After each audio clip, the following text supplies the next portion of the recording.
Nadie en ese auditorio sabía que estaban a punto de presenciar un asesinato. No de un hombre, no de una vida, sino de una idea. En exactamente 11 segundos, todo lo que 3.000 personas creían saber sobre la fuerza, sobre el honor y sobre cómo sobrevivir a una pelea, iba a ser borrado de la faz de la tierra. Pero si mirabas hacia el centro del tatami en ese momento, la escena parecía un chiste de mal gusto. De un lado tenías a un gigante, una montaña de músculos tallada en granito, un campeón de karate tradicional que no solo parecía peligroso, sino invencible. Del otro lado tenías a un hombre pequeño, delgado, que estaba haciendo algo absolutamente ridículo. Mientras el gigante estaba plantado en el suelo como un roble antiguo, inmóvil y solemne, el pequeño estaba rebotando. Tenía los brazos colgando a los costados, la barbilla levantada y se movía con un ritmo suave, casi como si estuviera escuchando una melodía de cha-cha-cha que nadie más podía oír. Para la élite de las artes marciales reunida allí, eso no era un estilo de pelea. Era una falta de respeto. Era un hábito bobo de un novato que no entendía la gravedad de la situación. Lo que nadie sospechaba, ni siquiera el gigante que ya estaba saboreando su victoria, es que ese extraño rebote, esa soltura que parecía tan inofensiva, era la llave de una puerta que la humanidad había mantenido cerrada durante siglos. Estamos en Long Beach, California. Es agosto de 1964. Si cierras los ojos, casi puedes sentir el calor pegajoso que se adhiere a la ropa. El sistema de ventilación del auditorio hace mucho que se rindió ante la multitud, y el aire es una mezcla pesada de sudor rancio, linimento barato para dolores musculares y madera vieja crujiendo bajo el peso de la expectativa. No es un gimnasio moderno con aire acondicionado y tapetes suaves. Es un lugar duro, lleno de hombres duros que se toman a sí mismos muy en serio. Aquí, la jerarquía lo es todo. Los cinturones negros se sientan al frente, con las espaldas rectas como varas de acero, juzgando cada movimiento con una mirada crítica. En 1964, las artes marciales eran rígidas, eran militaristas. Se trataba de posturas fijas, de gritos guturales, de endurecer el cuerpo hasta convertirlo en una piedra. La filosofía reinante era simple. Para ser fuerte, tienes que estar tenso. Tienes que apretar los dientes y los puños hasta que los nudillos se pongan blancos. La tensión era sinónimo de poder. Y entonces entra Bruce. No entra marchando. No hace una reverencia ceremonial exagerada que dura medio minuto. Simplemente camina hacia el centro, sacudiendo los hombros como si acabara de levantarse de una siesta. Lleva un uniforme negro, sencillo, sin los parches y adornos que ostentan los maestros tradicionales, y empieza con ese hábito, ese maldito rebote, arriba y abajo, suave, fluido. Para los puristas en la primera fila, ver eso es como ver a alguien entrar a una iglesia y ponerse a silbar. Es una ofensa a la tradición. El murmullo en la sala empieza a crecer. Puedes escuchar las risas nerviosas, los comentarios en voz baja. ¿Quién se cree que es este tipo?, susurra un instructor veterano a su alumno. Mira su guardia, está totalmente abierta. Un golpe bien puesto y se acabó el show. Y tenían razón, según sus libros de texto. En el papel, Bruce estaba cometiendo todos los errores posibles. No estaba enraizado al suelo. No estaba protegiendo su línea central con bloqueos rígidos. Estaba, a falta de una mejor palabra, jugando. Pero había algo en la mirada de Bruce que no encajaba con su actitud corporal. Mientras su cuerpo parecía agua fluyendo, sus ojos estaban fijos, calculadores, fríos como el hielo. No estaba rebotando porque fuera un payaso. Estaba rebotando porque estaba cargando energía. Pero explicar eso en 1964 era como tratar de explicarle Internet a un monje medieval. Simplemente no había un marco de referencia para entenderlo. El oponente de Bruce, un campeón condecorado cuyo nombre se pronunciaba con reverencia en los dojos locales, decide que ya ha visto suficiente. Para él, esto no es solo una demostración, es una cuestión de higiene pública. Alguien tiene que limpiar el tatami de este absurdo modernismo. El gigante da un paso al frente, haciendo retumbar las tablas del piso. Se coloca en una postura clásica, piernas abiertas, centro de gravedad bajo, puños cerrados a la altura de la cintura, listos para disparar como cañones. Es la imagen perfecta de la fuerza bruta. Es una pared de ladrillos que te desafía a que intentes moverla. El contraste es visualmente doloroso. El gigante parece una estatua de guerra. Bruce parece un bailarín perdido en el lugar equivocado. El campeón sonríe, una sonrisa cargada de arrogancia y lástima. Mira a Bruce, luego mira a la multitud como buscando complicidad en la broma, y finalmente lanza el reto. No necesita gritar, su voz retumba en el silencio del auditorio. Muy bien, pequeño. Intenta tocarme, intenta acercarte antes de que te parta en dos. Ya no es un entrenamiento. El aire en el auditorio cambia instantáneamente. Esa atmósfera de curiosidad se evapora y es reemplazada por una tensión eléctrica, casi violenta. La gente deja de abanicarse con los programas de mano. Los susurros cesan. 3000 pares de ojos se clavan en el centro del escenario. Todos saben lo que va a pasar, o al menos creen saberlo. La física es la física. El grande aplasta al chico. El fuerte rompe al débil. El rígido destroza al suave.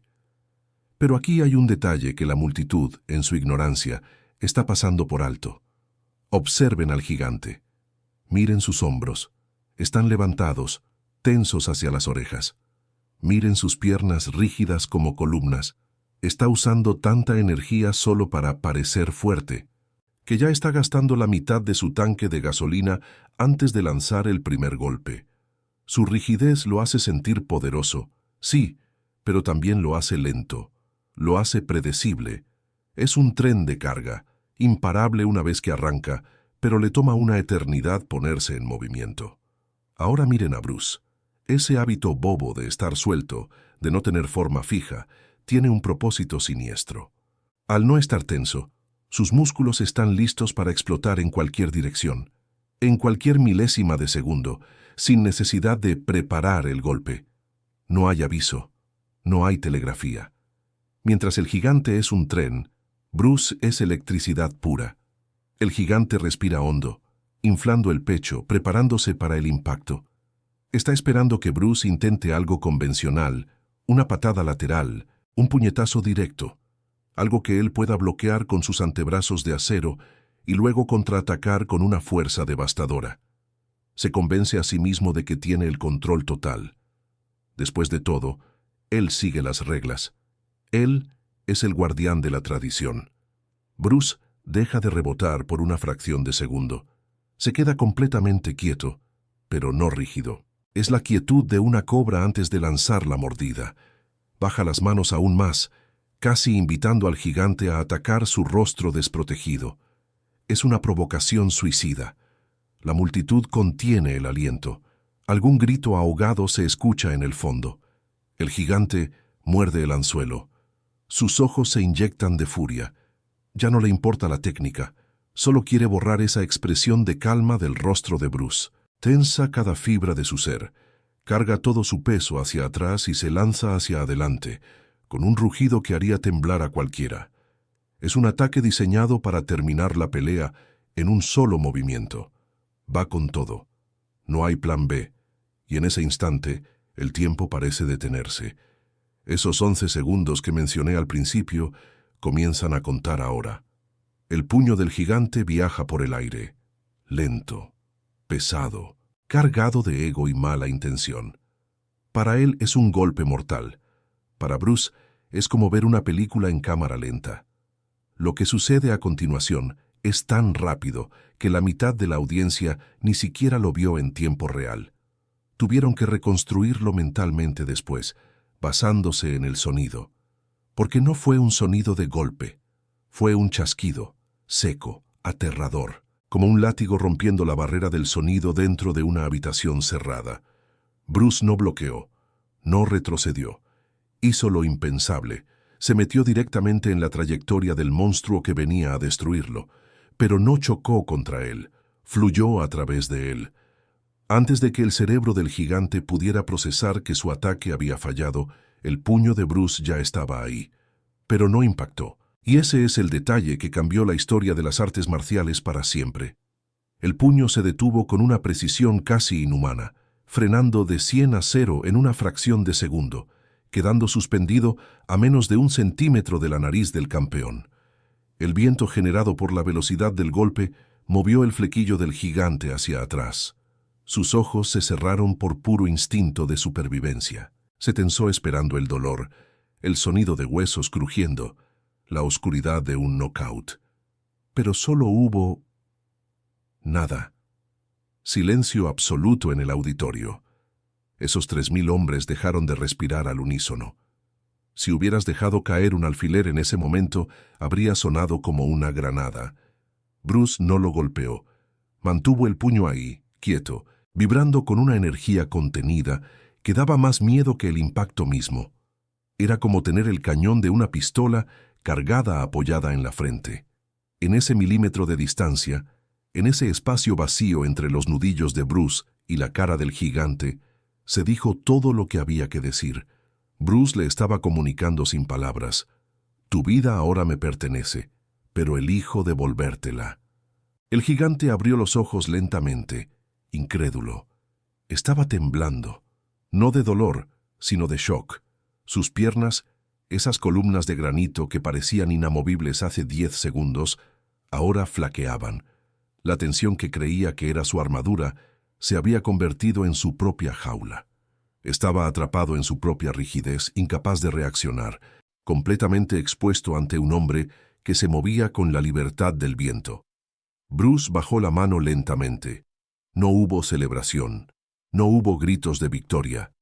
Volvió a su postura relajada, a ese rebote suave, a ese hábito bobo que todos habían despreciado minutos antes. Aquí es donde la lección golpeó a la audiencia, más fuerte que cualquier patada. Ese hábito de estar flojo no era pereza, era disponibilidad absoluta.